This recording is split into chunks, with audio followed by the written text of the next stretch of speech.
Eu acho que eu não mudei muito do momento que eu comecei até agora, entendeu?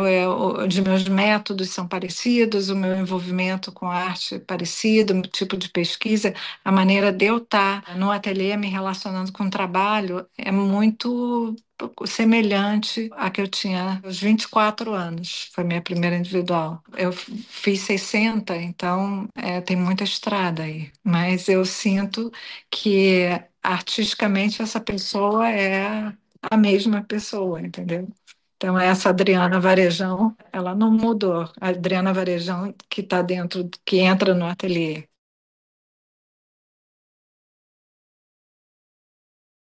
Eu comecei muito cedo, eu ingressei para uma faculdade de engenharia e rapidamente eu mudei para design e aí eu fui parar no Parque Lage porque na verdade, eu vi um filme com uma personagem e eu falei assim, eu quero ser que nem essa mulher, que era uma personagem com ideais feminina, né, com ideais libertários. O filme se chama The Sandpiper, com Elizabeth Taylor, de um filme de 1964, incrível. E aí eu vi na minha faculdade que tinha um curso de pintura, e por acaso era o John Nicholson que estava ministrando esse curso, eu era a única aluna, e ele falou assim, por que que você não vai fazer aula no Parque Lage? Eu, o quê? Onde? O quê? Então eu sou uma pessoa que caí nas artes assim muito de uma maneira muito imprevisível, porque eu não sou de uma família de intelectuais, artistas, nada disso. Meu pai é militar, minha mãe era nutricionista, trabalhava em hospital público. A gente não frequentava museus, turismo, a gente não ia para igrejas históricas, sabe? Nada disso. Então eu fui realmente quando eu ingressei no Parque Lage, eu fui tomar contato com tudo, com todo esse mundo, né? O máximo que eu sabia de arte, assim, eu considerava arte, era a Feira Hippie na Praça General Osório, em Ipanema. Então, a minha a aproximação da minha família com a arte era ir na Feira Hippie comprar um quadro lá. O que era incrível, a Feira Hippie naquela época, nos anos 70, era completamente diferente, né? Inclusive, Ipanema era um lugar de resistência, né?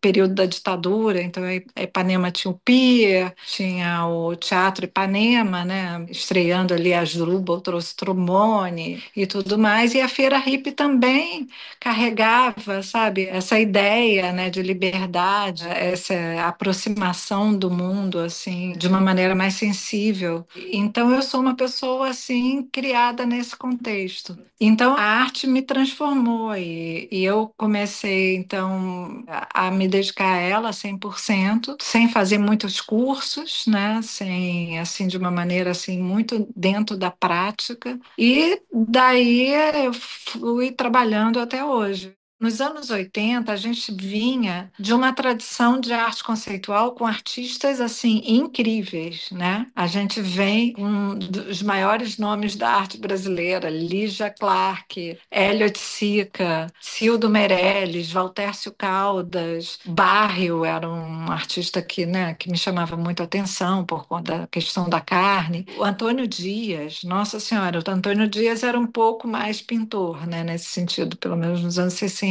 mas nos anos 70 passou por uma produção bem experimental. Então, eu acho que esse vigor que a pintura, né, começou a ter nos anos 80, pós anos 70, que foi a linguagem, a própria linguagem da pintura, né, foi muito questionada, principalmente no Brasil, com esses grandes artistas, pintar aqui era meio difícil, entendeu? Assim, ainda. E aí, nos anos 80 veio essa explosão e o Parque Lage veio trazendo também esse vigor. Eu via muita coisa, entendeu? Eu gosto de pensar mais nesse ambiente do que em artistas específicos. Eu acho que eu mesmo me associei, né, a uma ideia do barroco por causa dessa ideia dessas múltiplas referências, né, que eu sempre tive e que o barroco, né, ele prega e tem isso, né, como princípio. Essa é uma das primeiras pinturas, assim, a tela, né, que eu faço. Eu acho que ali já existe uma linguagem, né, que é essa ideia de esculpir um pouco com tinta na tela, né, essa experimentação, esse embate direto da tela, uma certa materialidade, né, na pintura. Ela é uma obra abstrata, ela se chama Dilúvio. Eu me lembro que eu rodava a tela e, sabe, fazia experimentações ali, procurando que aquilo me trouxesse alguma coisa. A partir dali eu comecei com obras um pouco mais figurativas, mas essa ela marca bem o início assim da minha trajetória como pintora. Eu acho que o embate com a tela mudou muito, né? Ali é uma pessoa procurando uma linguagem, né? Esperando que a tela fale para você alguma coisa como se fosse um oráculo. O processo era muito isso. Tem uma ideia de claro-escuro, de saturação em determinadas camadas e de saturação, né, uma coisa mais fluida em outros, em certas áreas. Isso era meio esperar da pintura que ela dê uma resposta. Eu acho que hoje em dia eu faço isso mais fora da tela, não tanto no processo, entendeu, da pintura.